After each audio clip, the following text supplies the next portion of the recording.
We busted our May budget by 180%.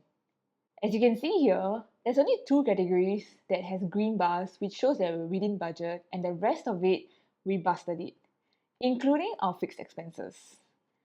So hello everyone, if you have watched my previous video, I mentioned that this is going to be the first time that we are going to do couple budgeting.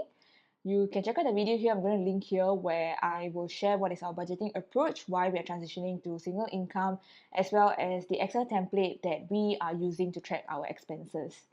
So as you have seen previously, that we busted almost all the categories except two categories. And in this video, I'm going to share the two big mistakes that we did as we first started doing this couple budgeting, and the lessons learned and how we are going to change our strategy for the month of June.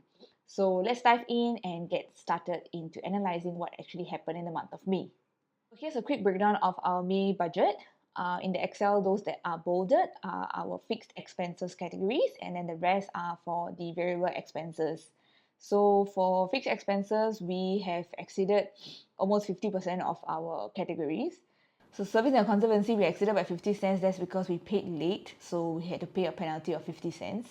That could have been avoided. And for variable expenses, we exceeded everything. For groceries, we allocated $15. That is really quite ridiculous, knowing that we live in one of the most expensive cities in the world. I mean, we are aware that we're working adults and we wouldn't need to spend a lot of money on groceries, but seriously, like $15 is really very, very little. And look at how much we ended up spending. We ended up spending $414. So yeah, I don't know why we actually allocated $15 for the month of May for groceries. So for the other variable expenses for baby, we exceeded quite a bit. That's because we decided to buy playpen for my son because he started crawling, and some other baby related expenses, which to be honest, we didn't have to make the purchases in the month of May. We could have spread out the purchases. And for miscellaneous, we exceeded really a lot. We allocated $200 and ended up spending $970. This was because we had a couple of trips and staycation planned in the subsequent months. So we had to make the accommodation booking earlier, and we did that in the month of May. So because of that, we ended up spending so much of money. We also had friends' wedding that came up in May. So we ended up spending a lot more than what we had planned for. Okay, so then the big question, why did we bust our budget? Two big mistakes. Firstly, the budget that you saw previously, all the numbers, it came out of thin air. We did not look into our own expense tracking to see how much we had spent. So this is the part that I'm really disappointed in myself, because I personally have been tracking my own personal finance for the past 10 years diligently. I look through every single transactions that I do, and I make sure that I don't exceed my budget that I set for the month. And it's really disappointing for me to know that I'm not even aware of how much we have been spending as a couple together. So this number that we had allocated for the budget, it really came out of thin air. We just guessed, oh, for groceries, yeah, maybe, this is enough. For miscellaneous, yeah, this is enough. So we just came out the number out of the thin air, which is something that we shouldn't have done. We could have just looked through our own bank statements. We could have seen the past few months how much roughly we had been spending for that particular category, and then we could have come up with a rough estimate for the month of May. So that's the first mistake that we did.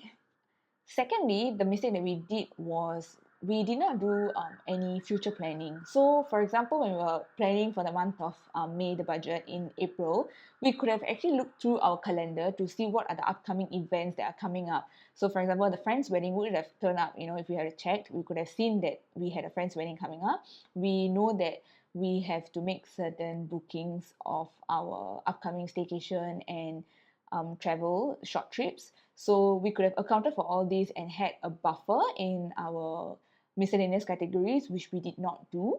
So that is the second lesson learned in our May budget. So here's how we are going to change and allocate our June's budget. Okay, so firstly, what we're going to do is we're going to review how much we actually spent for each of the categories. So for the fixed expenses, I'm going to type in exactly the same amount that we spent in the month of May, because these are fixed expenses, means it's supposed to remain the same amount for the subsequent months. So I'm going to allocate the same amount for the month of June.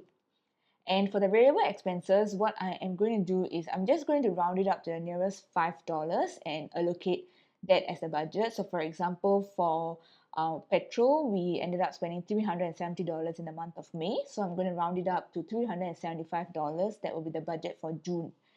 And what's the other thing we did was we actually looked through the transaction that led up to this amount to be spent in May. So for baby expenses and miscellaneous, we looked through and we realized that some of these expenses wouldn't come up again. So for example, we don't have any friend's wedding in June, so we don't need to allocate extra money for that. So we just did a reflection and we did some discussion to see, okay, what are the potential expenses we're expecting in the month of June.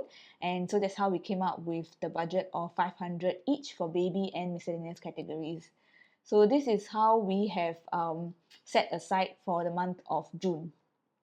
So do like and subscribe if you want to be part of this journey to watch how we are going to transition to single income and survive through the next 9 months. And do share any tips or your own budgeting experiences in the comments below. Thank you very much and see you in my next video. Bye bye.